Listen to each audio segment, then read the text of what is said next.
Hello everyone, आप सभी का एक बार फिर से स्वागत है हमारे YouTube channel Shankarnath education point पर। दोस्तों एक बार फिर से HSC CET इम्पोर्टेंट एक छोटी सी वीडियो दोस्तों आप सभी के सामने लेकर आया हूं, जो CET में पूछे जा सकते हैं भारतीय राष्ट्रपति से संबंधित अनुच्छेद के बारे में। तो उनके बारे में एक वीडियो लेकर आया हूं दोस्तों। इस वीडियो में बताऊंगा राष्ट्रपति से संबंधित सभी अनुच्छेद। यदि आप चैनल पर पहली बार आए हैं तो चैनल को सब्सक्राइब कर लीजिएगा, बेल आइकन जरूर दबाइएगा ताकि आने वाली हर नई वीडियो का लेटेस्ट इन्फॉर्मेशन आपको मिलती रहे। व्हाट्सअप ग्रुप टेलीग्राम चैनल को ज्वाइन जरूर कीजिएगा, लिंक डिस्क्रिप्शन बॉक्स में मिल जाएगा। चलिए अब शुरू करते हैं दोस्तों, जो है राष्ट्रपति से संबंधित कुछ महत्वपूर्ण अनुच्छेद। तो दोस्तों हम राष्ट्रपति के बारे में इसमें बात करेंगे। सबसे पहले बात करते हैं दोस्तों अनुच्छेद 52। अब ये अनुच्छेद दोस्तों हमारे संविधान का एक भाग है दोस्तों। संविधान में जैसे आपको पता होगा अभी 22 भाग हैं, उसमें अब 3 पार्ट और नए ऐड हो गए हैं। तो अब वर्तमान में पूछ ले तो 25 भाग हुए हैं दोस्तों। इसी तरीके से 12 अनुसूचियाँ हैं, अनुच्छेद हैं दोस्तों। तो इस तरीके से आपको 450 के करीबन अनुच्छेद देखने को मिलेंगे। लेकिन अगर एग्जैक्ट आपसे पूछ लेगा तो 395 ही अनुच्छेद रहेंगे, क्योंकि दोस्तों सब पार्टिकल सब भाग उनमें जोड़े गए हैं। ऐसे ही जो राष्ट्रपति का अनुच्छेद की बात करता हूँ तो 52 से 61 दोस्तों राष्ट्रपति के अनुच्छेद रहेंगे, जिसमें उनका जिक्र करेंगे राष्ट्रपति क्या क्या काम करता है, क्या क्या उसके पास शक्तियाँ हैं। तो सबसे पहले अनुच्छेद है दोस्तों 52। आर्टिकल 52 में क्या अभी कि भारत का एक राष्ट्रपति होगा। जी हाँ दोस्तों, एक राष्ट्रपति का पद दर्शाया गया है। भारत में एक राष्ट्रपति बनेगा, चाहे किसी भी पार्टी से कोई भी हो, तो वो एक राष्ट्रपति का पद जो है ना अनुच्छेद 52 में दिया गया है।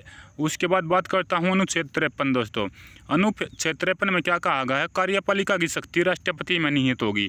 जो दोस्तों मंत्री परिषद होती है उसकी शक्ति तो होती है आपकी प्रधानमंत्री में निहित, यानी प्रधानमंत्री के अंडर जो है ना मंत्री परिषद कार्य करती है।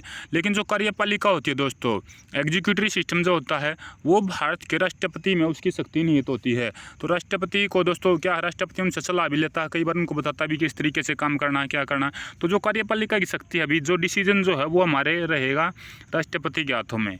उसके बाद अनुच्छेद 54 में क्या है, राष्ट्रपति का निर्वाचन, कि राष्ट्रपति को कैसे चुना जाएगा। और दोस्तों हम क्या करते हैं, हमारे द्वारा जो MLA MP चुने जाते हैं वही आगे क्या है राष्ट्रपति को चुनते हैं।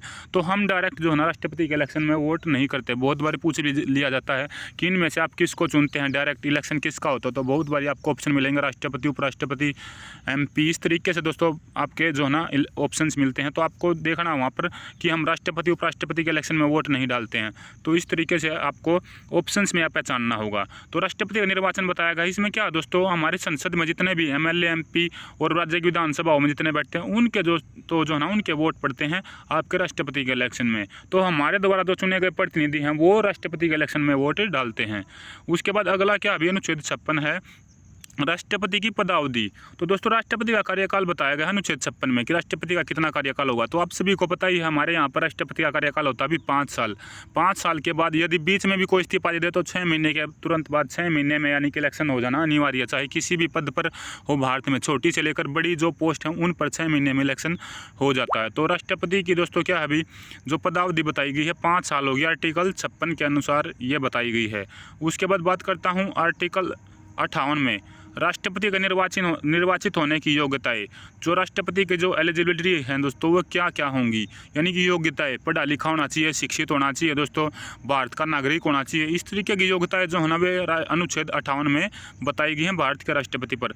जो मेन इंपॉर्टेंट अनुच्छेद आर्टिकल रहेगा दोस्तों वो रहेगा आर्टिकल 61, अनुच्छेद 61 दोस्तों 61, राष्ट्रपति पर महाभियोग प्रक्रिया। ये अब ये महाभियोग प्रक्रिया क्या दोस्तों, ये मैं आपको बताता हूँ कि ये प्रक्रिया एक ऐसी प्रोसेस है, ये महाभियोग जो है इम्पीचमेंट।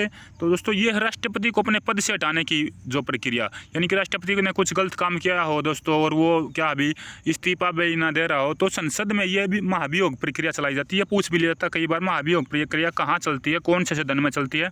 तो दोस्तों जो राष्ट्रपति के ऊपर चलती है अभी ये संसद के कोई से भी सदन में पहले आ सकती है। दोनों सदनों से अगर ये पास हो जाती है तो राष्ट्रपति को इस प्रोसेस के द्वारा हटाया जाता है। ये एक पूरी प्रोसेस होती है दोस्तों कि इस लोकसभा में कितने मत चाहिए, कितना क्या चाहिए, 2/3 चाहिए। ये एक पूरी प्रोसेस है दोस्तों जो पॉलिटी के सिलेबस में आपको करवाई जाएगी।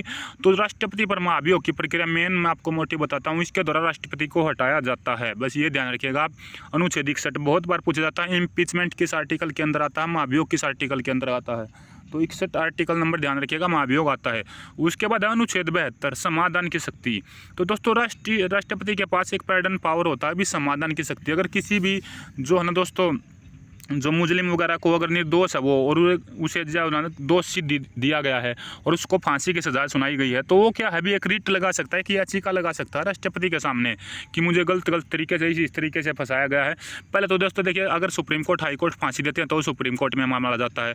सुप्रीम कोर्ट से भी अगर उसको न्याय नहीं मिलता तो रिट लगा सकता है राष्ट्रपति के पास कि भी मेरे को ऐसे ऐसे गलती से फंसाएगा। तो राष्ट्रपति के पास रिट लगाने के बाद क्या अभी राष्ट्रपति उसे मृत्युदंड से बचा भी सकता है, यानी कठोर कारावास दे सकता है अगर फांसी की सज़ा में कुछ रियायत हो तो दोस्तों। तो इस तरीके की समाधान शक्तियाँ जो राज्यपाल के पास भी होती हैं और राष्ट्रपति के पास भी होती हैं। तो समाधान की शक्ति ये है भी सबसे ज़्यादा फांसी की सज़ा से बचाना है, मृत्युदंड से बचाना जो ना समाधान शक्ति है किसके पास, हमारे राष्ट्रपति के पास। और भारत का एक राष्ट्रपति होगा, वर्तमान में राष्ट्रपति द्रौपदी मुर्मू दोस्तों दूसरी महिला राष्ट्रपति हैं, पहली आदिवासी महिला राष्ट्रपति हैं। ये लाइन जो मैंने राष्ट्रपति के बारे में बताया दोस्तों, इनको ध्यान रखना, मोस्ट इंपोर्टेंट क्वेश्चन यहाँ से बनते हैं। तो इस वीडियो में दोस्तों फिलहाल इतना ही। धन्यवाद। जय हिंद, जय भारत, जय हरियाणा।